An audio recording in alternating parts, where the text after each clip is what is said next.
Em teu nome, Jesus, Mestre amado, em nome de Maria Santíssima, a mãe de todas as mães da humanidade,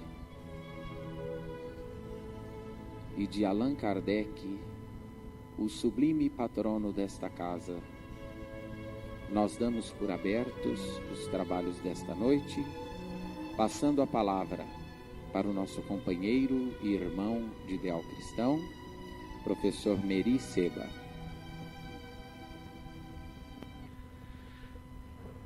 Boa noite a todos, que Jesus continue a nos abençoar. É uma grande alegria nós estarmos retornando a esta casa, onde nos propicia o estudo da doutrina espírita, favorecendo assim que nós possamos abrir os nossos horizontes espirituais e, ao mesmo tempo, fortalecer os nossos sentimentos, o nosso coração. Na oportunidade de hoje, nós vamos fazer um pequeno estudo a respeito de uma lição de Emmanuel, ditada a Francisco Cândido Xavier, do livro Religião dos Espíritos. É a lição número 68, intitulada Materialismo. E esta lição, como sempre nos faz Emmanuel, ele sempre se reporta a uma questão do Livro dos Espíritos. Ele extrai uma pergunta do Livro dos Espíritos e procura desenvolver a resposta, dando assim uma adequação para os nossos dias atuais, mostrando que a doutrina se aplica no dia a dia, no nosso roteiro diário, no nosso cotidiano, demonstrando assim que aquele que estuda precisa aplicar, e ele encontra campo fértil nas suas ações diárias, para que os princípios espíritas possam vigir, estar presentes nas suas atitudes, no seu comportamento. O título Materialismo pode parecer assim um pouco estranho, mas é oportuno para o momento, porque nós estamos convivendo com várias ideologias, várias formas de pensar no mundo de hoje. A passagem do século XX para o século XXI nos mostrou que nós continuamos os mesmos. O mundo não se transformou porque nós não modificamos. Então estamos trazendo para o século XXI as mesmas atitudes que tínhamos lá atrás. E Emmanuel nos fala, nesta lição, que nós não podemos deixar de observar a história da civilização para nós entendermos bem o nosso presente, o dia de hoje. Como nós já tivemos várias existências, passamos por várias experiências no passado, nós trazemos essas experiências para a vida presente. Então ele se reporta, nesta lição, as atitudes das autoridades antigas de Bizâncio. Bizâncio foi a capital da Igreja Romana no Oriente. Isso surgiu por volta do ano 285 depois de Cristo. O Império Romano, estendendo seus domínios para o Oriente e para o Ocidente também, conquistou, assim, o Oriente, colocando Bizâncio como a capital do Império Romano nessa região. E nos fala a história da civilização, aqueles que têm condição de verificar uma enciclopédia, mesmo na internet, fazer assim uma pesquisa sobre esse assunto, a capital Bizâncio, o Império Bizantino, nós vamos ver que esse império teve muita influência durante o período que ele existiu. Um período de mais de 1 milênio, mais de 1000 anos. começou praticamente em 395 e terminou com a queda da cidade de Constantinopla, em 1453, pelos turcos, quando os turcos tomaram Constantinopla. Então nós vemos por aí que uma civilização, um império, que sobrevive 1000 anos, mais de 1000 anos, ele tem uma força muito grande, ele tem uma influência muito grande no mundo. E se nós somos frutos do passado, quem sabe se não vivemos lá em Bizâncio? Quem sabe se não participamos desse império bizantino e nós trazemos essas ideias bizantinas para o século XXI? Estamos, assim, condicionados a muita coisa que nós vivenciamos naquela época. Logicamente, num milênio, reencarnando várias vezes, mas também nos reeducando, lógico. Esse império proporcionou várias oportunidades de progresso, muitas oportunidades, mas também teve os seus pontos fracos, ao ponto de hoje nós, quando citamos que a discussão é bizantina, nós estamos querendo dizer que é uma discussão fora de moda, fora de cogitação, porque é uma discussão muito longa, que talvez não levasse a nada. Então, Emmanuel nos coloca isso para reflexão, que nós não podemos analisar os tempos atuais sem que nós vejamos os tempos passados. E nessa maneira de esclarecer-nos a respeito da doutrina espírita vigente no mundo atual e o materialismo, Emmanuel também nos faz referências ao epicurismo, ou seja, uma maneira de pensar também dos tempos antigos, por volta do ano 341 a.C., em que essas ideias estavam voltadas para o prazer.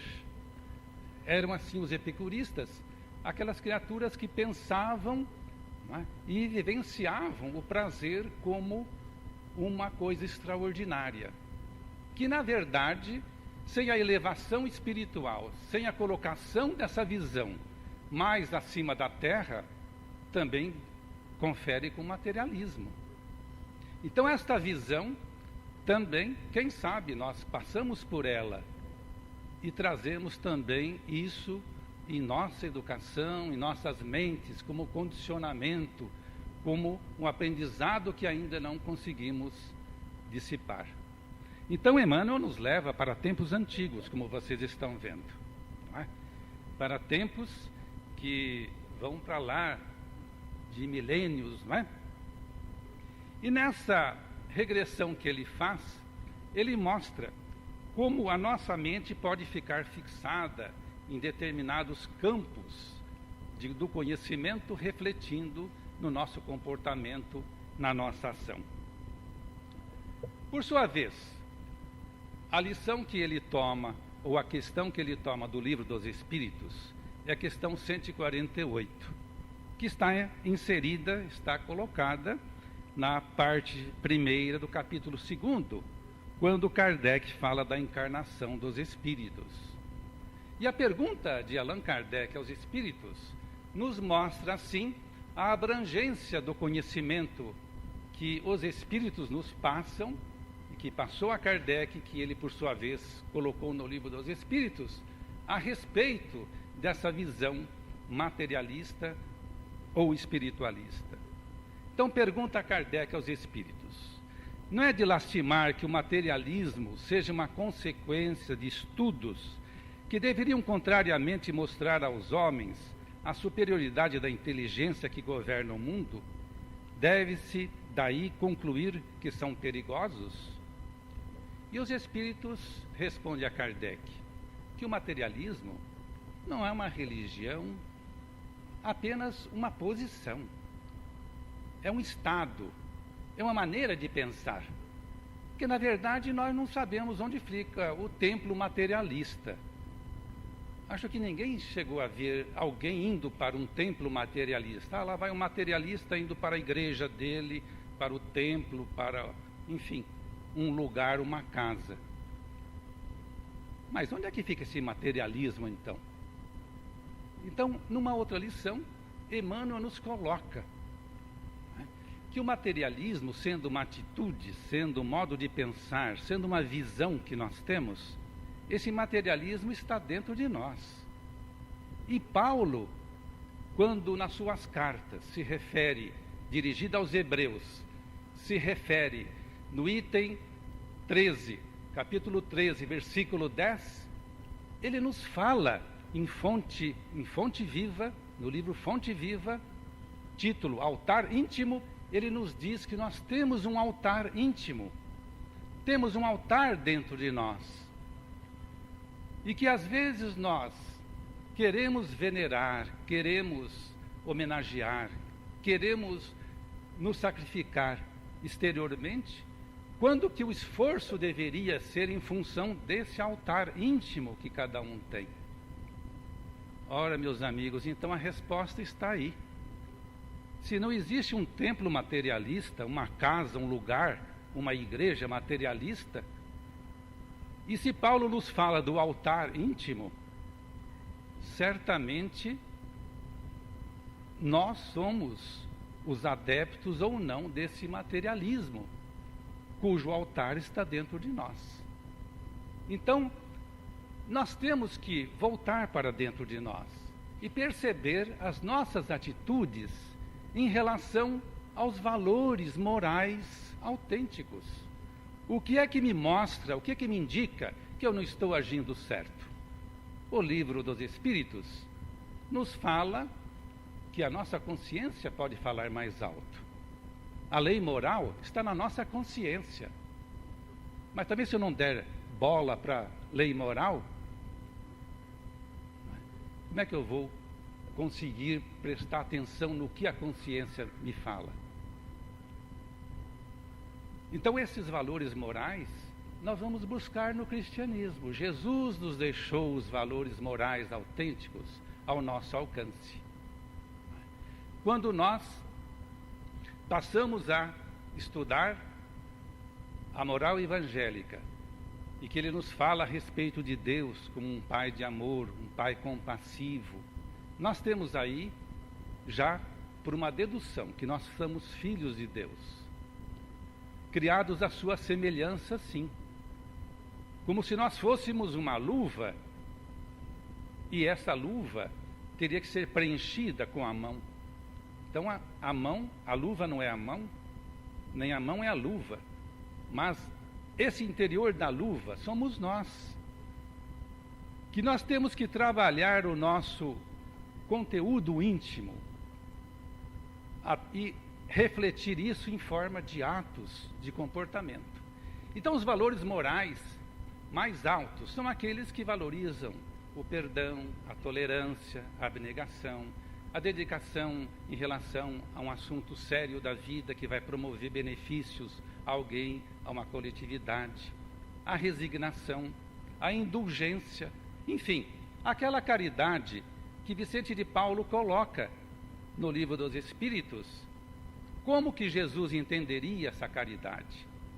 O perdão para com os outros, a benevolência para com os outros, não julgar os atos alheios, enfim, ser caridoso a todo instante para com o próximo. Aí estão os valores morais autênticos.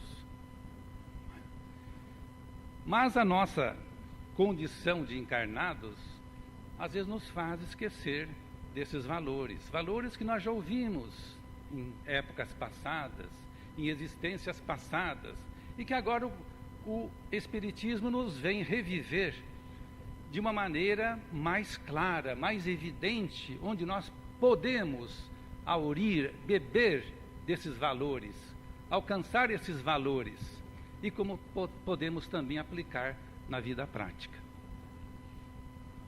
Mas alguém poderia pensar assim: mas nós somos espíritas, por que vamos nos preocupar com materialismo? Se nós seguimos Allan Kardec, seguimos a codificação, então dificilmente o materialismo vai nos atingir. Mas, meus amigos, vamos refletir um pouco. Materialismo não é uma conduta? Será que todas as condutas nossas são espiritualistas? Será que em todo momento nós agimos com a visão espiritualista? Ou às vezes nós damos uma derrapada e passamos a ver isso pelo olhar materialista? O que seria esse olhar materialista?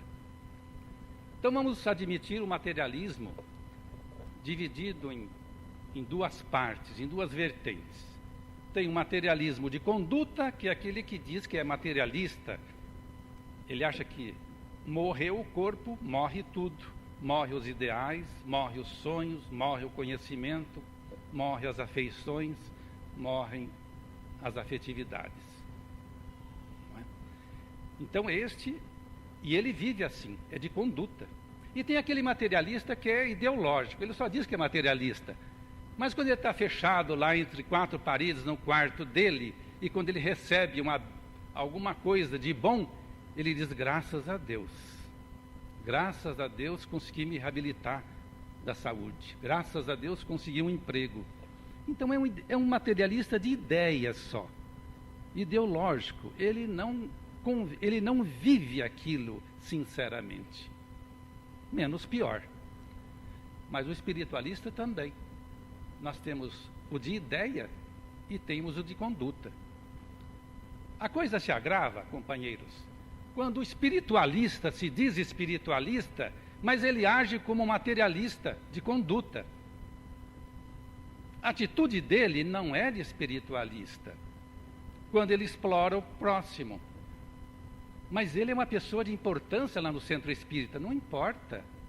Mas se a atitude dele é uma atitude de agressão, de violência, de indiferença, de constrangimento, de constranger os outros, de violentar as consciências alheias, de mentir, ele está agindo como um materialista. Na vida prática, isso trocado em miúdos, nós temos vários aspectos dentro da nossa profissão. Qualquer profissão exige um comportamento ético. Então, aquele médico que, vamos dizer, sugere à sua paciente uma cesariana, quando ele poderia fazer um parto normal, porque na cesariana ele ganha mais dinheiro, está tendo uma atitude materialista. E é espírita. O professor, que dá aula só pela aula e não pela educação. Um sapateiro que cobra uma sola de primeira por uma sola de segunda. Um açougueiro que vende uma carne de segunda e cobra uma carne de primeira, engana o seu cliente. Um motorista que sai pela rua e que percebe que o passageiro não tem conhecimento da cidade, ele fica dando voltas e voltas para enganar o passageiro e receber mais. Mas ele é médium lá no centro, não importa. Ele está sendo materialista. A visão dele é materialista. Embora ele esteja conosco estudando aqui, embora sejamos nós aqui estudando e fazendo a palestra. Então, em determinados momentos, nós damos esse escorregão e agimos como materialistas de conduta, embora nós sejamos espiritualistas de ideias e gostaríamos de ser espiritualistas de conduta. Então é isso que Emmanuel nos coloca aqui, que nós podemos, em qualquer momento, ele dá 11 sugestões. Estamos aí na página 163 do livro Religião dos Espíritos, que vocês poderão consultar com mais vagar em casa, na leitura. Diz ele, olha, veiculemos assim o livro nobre, que o livro nos transmite lições importantes para a vida. Estendamos a mensagem edificante, seja através do rádio, da imprensa, da palavra direta, oralmente falando aos nossos familiares, aos nossos amigos e colegas de trabalho. Relatemos as nossas experiências pessoais no caminho da fé. Vamos divulgar a fé raciocinada. Vamos também amparar a infância e a juventude para que não desfaleçam a míngua de assistência espiritual. Vamos dar esse contributo, seja no centro espírita, seja numa organização não governamental, seja numa instituição particular, vamos dar a nossa contribuição. Instruamos a mediunidade.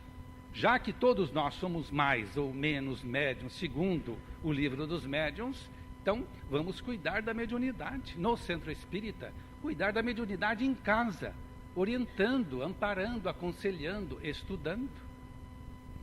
Aperfeiçoemos nossos próprios conhecimentos através da leitura construtiva e meditada. Instituamos cursos do Evangelho no lar, das obras de Allan Kardec, preparando o futuro. E, por fim, plantemos no culto da caridade o culto da escola.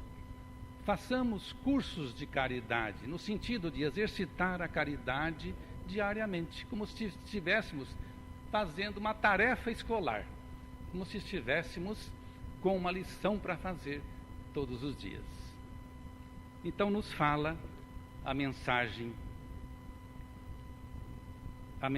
de hoje que nós apanhamos ali na porta. A vida é aquilo que você deseja diariamente. É o segundo parágrafo da mensagem. A vida é aquilo que você deseja diariamente. Então está aí a colocação. Que visão nós estamos tendo para com a vida? A visão espiritualista ou a visão materialista? Porque toda vez que eu ajo em função do meu egoísmo, eu estou sendo materialista.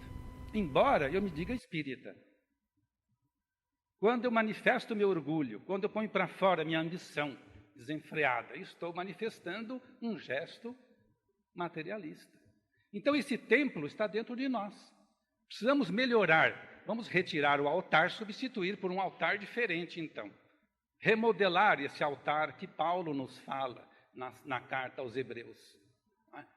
Fazer com que esse altar íntimo seja um altar voltado para as coisas sublimes da vida, para que nós possamos aproveitar a encarnação conosco mesmos, com os nossos familiares e contribuir também para o progresso da humanidade. Que Jesus nos abençoe.